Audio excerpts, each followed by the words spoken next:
वालेकुम। आज की वीडियो आपके लिए बहुत हेल्पफुल रहेगी। इस वीडियो में मैंने अच्छे से एक्सप्लेन किया है कि मैं अपने स्टूडेंट्स को ऑनलाइन कुरान क्लास जो है ना इंग्लिश में कैसे स्टार्ट करवाती हूँ। आप सबसे रिक्वेस्ट है कि इस वीडियो को पूरा देखिएगा। ये वीडियो बहुत ही इंपॉर्टेंट है और बहुत हेल्प करेगी आपकी ऑनलाइन कुरान क्लास के अंदर। पर अगर आप इसको पूरा देखेंगे, कंप्लीट मेरी बात को समझेंगे, तो फिर जो है ना ये आपकी के काम आएगी। तो चलते हैं हम अपनी वीडियो की तरफ। जी, तो सबसे पहले जब मैं अपनी ऑनलाइन क्लास स्टार्ट करती हूँ तो मैं क्या कहती हूँ, अस्सलाम वालेकुम dear student, today we will start lesson number 1 of the Noorani Qaida. आपको पता है कि जो भी स्टूडेंट्स हमारे पास आते हैं, मोस्टली 80% स्टूडेंट्स को तो हम नूरानी कायदा से ही स्टार्ट करवाते हैं, क्योंकि मोस्टली बिगिनर स्टूडेंट होते हैं, तो हमने नूरानी कायदा से ही स्टार्ट करना होता है। तो ये कुछ टिप्स जो है ना नोट कर लीजिएगा, कॉपी पेंसिल अपने पास रखिएगा और उस पर ये लिखते जाइएगा, ये आपके काम आएंगी। तो हम क्या कहते हैं, today we will start lesson number 1 of the Noorani Qaida. Are you excited, are you ready for this, मतलब कि आप एक्साइटेड हो पढ़ने के लिए या आप रेडी हो क्लास के लिए। उसके बाद हम कहते हैं, do you know what is the Noorani कायदा। मैं ऐसे स्टूडेंट से पूछती हूँ हमेशा कि do you know what is the Noorani कायदा, ताकि उसको कॉन्सेप्ट भी मिल जाए ना। बच्चों को क्या पता है कि मतलब हमें एक बुक पढ़ा रहे हैं, उसका क्या मकसद है, क्या रीज़न है। तो मैं साथ साथ जो है ना चीज़ें एक्सप्लेन करती जाती हूँ। बेटे, this is the basic book for understanding the Holy Quran. तो हम नूरानी कायदा क्यों पढ़ रहे हैं? For understanding the Holy Quran. Why are we reading Noorani Qaida, why are we reading this basic book for understanding the Holy Quran. Okay जी, तो ये चीज़ जो है ना आपने नोट कर लेनी है अपनी क्लास के अंदर। इस तरह की चीज़ें जो होंगी वो आपने नोट कर लेनी है और साथ साथ स्टूडेंट्स को पढ़ानी है। Let's start with lesson number 1 is about the Arabic alphabet letters. Just like in English we have ABC, so same as it is in Arabic we have alif ba ta sa. Like मैं student को साथ साथ बताती हूँ कि जैसे हमने English में ABC रीड की थी ना, इसी तरह अरेबिक में हम क्या रीड करेंगे, अलिफ बा ता सा। तो ये हम अरेबिक वाले अल्फ़ाबेट लेटर्स जो है ना रीड कर रहे हैं। इंग्लिश में हमने अल्फ़ाबेट लेटर्स किए थे ABCD, और अरेबिक में हम कौन से वाले लेटर्स पढ़ेंगे, अलिफ बा ता सा। तो इससे भी स्टूडेंट्स को काफ़ी हद तक क्लैरिटी हो जाती है कि हम कौन सी बुक पढ़ रहे हैं, और ये अरेबिक लेटर्स हैं, ABC और चीज़ है, अलिफ बा ता सा और चीज़ है। ओके जी, लेट्स स्टार्ट विद अलिफ। Can you please repeat after me, अलिफ अलिफ। तो इस तरह स्टूडेंट जो है ना फिर रिपीट करता है अलिफ को, और फिर मैं क्या कहूँगी, एक्सीलेंट। इस तरह हम कह सकते हैं, माशाल्लाह इस तरह कह सकते हैं। चलें जी, मैंने कह दी एक्सीलेंट। अगर स्टूडेंट ने अलिफ को अच्छे से पढ़ लिया, मैं कहूँगी excellent. Now we will read the next letter, बा। ओके जी, तो बा में जो है ना आपने एक चीज़ याद रखनी है, ये आपने स्टूडेंट को बतानी है ताकि वो लेटर्स को अच्छे से पहचान कर सकें।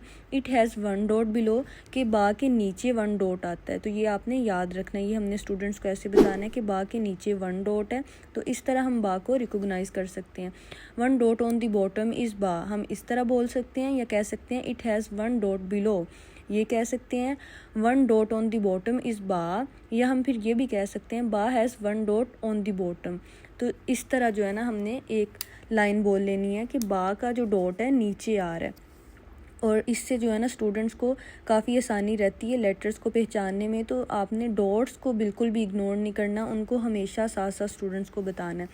ओके जी, now the third letter is ता। इट हैज़ 2 डॉट्स अबव, या हम कह सकते हैं ता has 2 dots on the top, इस तरह भी बोल सकते हैं। It has 2 dots on the top, it has 2 dots above, ता has 2 dots on the top. इनमें से आप एक जो वर्ड है ना वो बोल सकते हैं। ओके जी, और हमने स्टूडेंट्स को पढ़ा रहे हैं, साथ साथ हमने स्टूडेंट्स को अप्रिशिएट भी करना है। वेल डन, एक्सीलेंट, माशाल्लाह, वेरी गुड, इस तरह हमने कोई ना कोई जुमला साथ साथ बोलते जाना है उसको अप्रिशिएट करने के लिए। द नेक्स्ट वन इज़ सा। इट हैज़ 3 डॉट्स अबव, या सा has 3 dots on the top, अलिफ बा ता सा।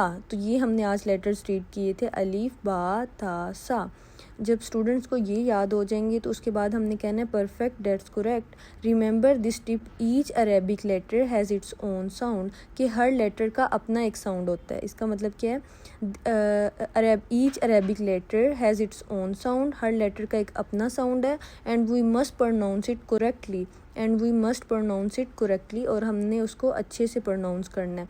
You should practise these letters in your free time. हम स्टूडेंट्स को ये भी कह सकते हैं कि जब आपके पास फ्री टाइम हो तो आपने इनकी अच्छे से प्रैक्टिस करनी है।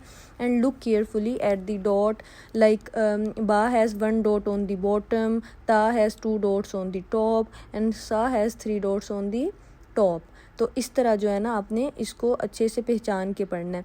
Read with focus and slowly your memory will get stronger. तो इस तरह अपने स्टूडेंट्स को टिप्स देते जाना है, ये समझाते जाना है लेटर्स के बारे में। इसके अलावा मैं हमेशा स्टूडेंट्स को ये भी कहती हूँ होमवर्क के बारे में, your today's homework practise the first 4 letters like we read first 4 letters today अलिफ टू सा। You need to practise these letters अलिफ बा ता सा। लास्ट पे मैं एक बात आप सब टीचर्स के साथ शेयर करना चाहूँगी कि मुझे कोई 50 मैसेजेस तो हर रोज़ आते होंगे कि हमें बिल्कुल इंग्लिश नहीं आती, हमें स्टूडेंट के साथ बोलना नहीं आता, तो इसको कैसे बेहतर करें।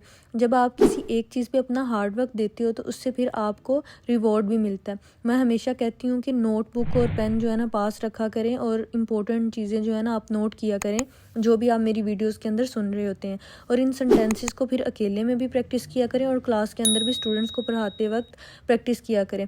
हर कोई चाहता है कि मैं फ़ॉरेन स्टूडेंट्स पढ़ाऊँ, USA, UK, कनाडा, तो फिर उनके लेवल पे भी तो आना पड़ेगा ना। जितनी अच्छी आपकी लैंग्वेज स्किल्स होती हैं उतना ही लोग आपसे इंप्रेस होते हैं। तो हमें पहले इस लेवल पे आना है कि सामने वाला बंदा हमारी रिस्पेक्ट कर सके, उसे आइडिया हो कि ये आम टीचर नहीं है, आप जिस फील्ड में भी हो उसके साथ फिर आपको ऑब्सेशन होनी चाहिए। मैं ये नहीं कहती कि मेरी लैंग्वेज स्किल्स बहुत अच्छी हैं, मैं लर्न कर रही हूँ, आपको भी यही कहना चाहूँगी कि मेहनत करें।